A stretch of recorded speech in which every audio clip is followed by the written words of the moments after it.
ആധുനിക കാലഘട്ടത്തിൽ സ്മാർട്ട് ഫോണുകൾ മനുഷ്യജീവിതത്തിന്റെ ഒഴിച്ചുകൂടാനാവാത്ത സാന്നിധ്യമായി മാറിയെങ്കിലും അതിന്റെ അനിയന്ത്രിതമായ ഉപയോഗം എത്രത്തോളം മാരകമായ ആരോഗ്യ പ്രശ്നങ്ങളിലേക്ക് നമ്മളെ തള്ളിയിടും എന്നതിന്റെ ഞെട്ടിക്കുന്ന ഉദാഹരണമായി മാറിയിരിക്കുകയാണ് പ്രശസ്ത നടിയായ ഷക്കീല.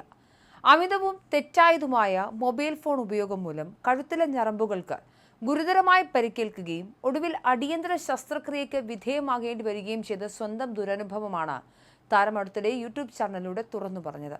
ഈ വെളിപ്പെടുത്തലിന് പിന്നാലെ കിടന്നുകൊണ്ടും ദീർഘനേരം തലകുനിച്ചുമുള്ള ഫോൺ ഉപയോഗം കഴുത്തിലെ ഞരമ്പുകൾക്ക് കേടുപാടുകൾ വരുത്തുമോ, ഇത് വൻ അപകടത്തിന് വഴിവെക്കുമോ എന്ന തരത്തിലുള്ള വലിയ ചർച്ചകൾക്കാണ് മെഡിക്കൽ ലോകം, സോഷ്യൽ മീഡിയ, ഷക്കീലയുടെ ആരാധകരുമൊക്കെ തുടക്കമിട്ടിരിക്കുന്നത്. ആശുപത്രിയിലെ തീവ്രപരിചരണത്തിനും ശസ്ത്രക്രിയയ്ക്കുമൊക്കെ ശേഷം വസതിയിൽ തിരിച്ചെത്തിയ ഷക്കീല കഴുത്തിൽ പ്രത്യേക നെക്ക് കോളർ ധരിച്ചുകൊണ്ടാണ് തന്റെ ദാരുണമായ ആരോഗ്യസ്ഥിതിയെക്കുറിച്ച് ആരാധകരോട് സംസാരിച്ചത്. കഴുത്തിലെ സുപ്രധാന ഞരമ്പുകളെ ബാധിച്ച സങ്കീർണമായ തകരാറ് പരിഹരിക്കുന്നതിന് കഠിനമായ ശസ്ത്രക്രിയ തന്നെ ചെയ്യേണ്ടി വന്നു. ഏകദേശം 3 ലക്ഷത്തോളം രൂപയാണ് ഈ ശസ്ത്രക്രിയയ്ക്കായി മാത്രം ചെലവായത്. ശസ്ത്രക്രിയയ്ക്ക് ശേഷം പതുക്കെ സുഖം പ്രാപിച്ചു വരികയാണെങ്കിലും ലളിതമായ ദൈനംദിന കാര്യങ്ങൾക്ക് പോലും മറ്റു മനുഷ്യരുടെ സഹായം തേടേണ്ട കഷ്ടസ്ഥിതിയിലാണ് താനെന്നും താരം വ്യക്തമാക്കുന്നുണ്ട്. തനിക്ക് നേരിടേണ്ടി വന്ന ഈ ദുരവസ്ഥയ്ക്ക് കാരണം വർഷങ്ങളായി തുടർന്നു വന്ന കടുത്ത ഫോൺ ആസക്തിയാണെന്ന് ഷക്കീല സ്വയം സമ്മതിക്കുന്നു. മണിക്കൂറുകളോളം ഒരു വശത്തേക്ക് മാത്രം തലചൊരിച്ചു കിടന്നാണ് താൻ വിനോദങ്ങൾക്കായി ഫോൺ ഉപയോഗിച്ചിരുന്നത്.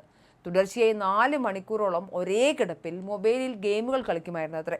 ഇടയ്ക്ക് ഒരു കാപ്പിയോ ചായയോ കുടിക്കാൻ മാത്രമാണ് ചെറിയ ഇടവേളകൾ എടുത്തിരുന്നത്. യൂട്യൂബിലും ഇൻസ്റ്റഗ്രാമിലും റീലുകളും ഷോർട്സുകളും ഒക്കെ കണ്ടു തീർക്കാനും മണിക്കൂറുകൾ വിനിയോഗിച്ചു. ദീർഘനേരം കഴുത്തിന് തെറ്റായ പൊസിഷനിൽ സമ്മർദ്ദം നൽകിയതാണ് കഴുത്തിലെ ഞരമ്പുകളെ തകരാറിലാക്കി ശസ്ത്രക്രിയ എന്ന ഒരു ഘട്ടത്തിലേക്ക് കാര്യങ്ങളെ എത്തിച്ചത്. മെഡിക്കൽ വിദഗ്ധരുടെ അഭിപ്രായത്തിൽ ദീർഘനേരം തലകുനിച്ചോ അല്ലെങ്കിൽ ചെരിഞ്ഞു കിടന്നോ ഫോൺ ഉപയോഗിക്കുമ്പോൾ കഴുത്തിലെ സുഷുമ്നാ നാഡിയെയും ഞരമ്പുകളെയും ബന്ധിപ്പിക്കുന്ന ഡിസ്കുകളിൽ അമിത ഭാരം അനുഭവപ്പെടുന്നു. ഇത് ടെക്സ് നെക്ക് എന്ന അവസ്ഥയിലേക്കും കഴുത്തിലെ ഞരമ്പുകൾ ഞെരുങ്ങി രക്തയോട്ടം തടസ്സപ്പെടുന്ന അതീവ ഗുരുതരമായ സാഹചര്യത്തിലേക്കും നയിക്കുന്നു. ഞരമ്പുകൾ കേൾക്കുന്ന അമിത സമ്മർദ്ദം കാരണം ചിലപ്പോൾ അവ തളരുകയോ അവയ്ക്ക് വീക്കമുണ്ടാവുകയോ ചെയ്യാം. ഇത്തരം സങ്കീർണതകൾ രൂക്ഷമാകുമ്പോഴാണ് ശസ്ത്രക്രിയ അല്ലാതെ മറ്റ് വഴികളില്ലാത്ത അവസ്ഥയിലേക്ക് രോഗിയെ തന്നെ എത്തിക്കുന്നത്. തന്റെ അനുഭവത്തിൽ നിന്നും പാഠം ഉൾക്കൊണ്ട് ആരാധകർക്കും രക്ഷിതാക്കൾക്കുമായി ശക്തമായൊരു നിർദ്ദേശം ഷക്കീല നൽകുന്നുണ്ട്. കൊച്ചുകുട്ടികൾക്ക് ഗാഡ്ജറ്റുകൾ കൈമാറുന്നതിന് മുൻപ് മാതാപിതാക്കൾ ആഴത്തിൽ ചിന്തിക്കണമെന്നും സ്ക്രീൻ ടൈം കർശനമായി നിയന്ത്രിക്കണമെന്നും താരം അഭ്യർത്ഥിക്കുന്നുണ്ട്. അത്യാവശ്യ കാര്യങ്ങൾക്ക് മാത്രം മൊബൈൽ ഉപയോഗിക്കുകയും അനാവശ്യ വീഡിയോകൾ കണ്ട് സമയം കളയാതിരിക്കുകയും ചെയ്യണമെന്നും അവർ മുന്നറിയിപ്പ് നൽകി. അല്ലാത്ത പക്ഷം ലക്ഷക്കണക്കിന് രൂപ നഷ്ടപ്പെടുന്നതിന് പുറമെ അസഹനീയമായ ശാരീരിക വേദനയും സഹിച്ച് കഴിയേണ്ടി വരുമെന്നും താരം ഓർമ്മിപ്പിച്ചു. 1990കളിൽ കിന്നാരത്തുമ്പികൾ എന്ന ചിത്രത്തിലൂടെ തരംഗം സൃഷ്ടിച്ച ഷക്കീല പിന്നീട് മോഹൻലാൽ, പൃഥ്വിരാജ്, വിജയ് തുടങ്ങിയ പ്രമുഖ താരങ്ങൾക്കൊപ്പം ജനപ്രിയ കഥാപാത്രങ്ങളെ അവതരിപ്പിച്ച ദക്ഷിണേന്ത്യ സിനിമയിലൊക്കെ ശക്തമായ സാന്നിധ്യമായി മാറിയ ഒരു നടി തന്നെയാണ്. എന്നാലും ഷക്കീലയുടെ നിലവിലെ ആരോഗ്യം സുരക്ഷിതമാണ്.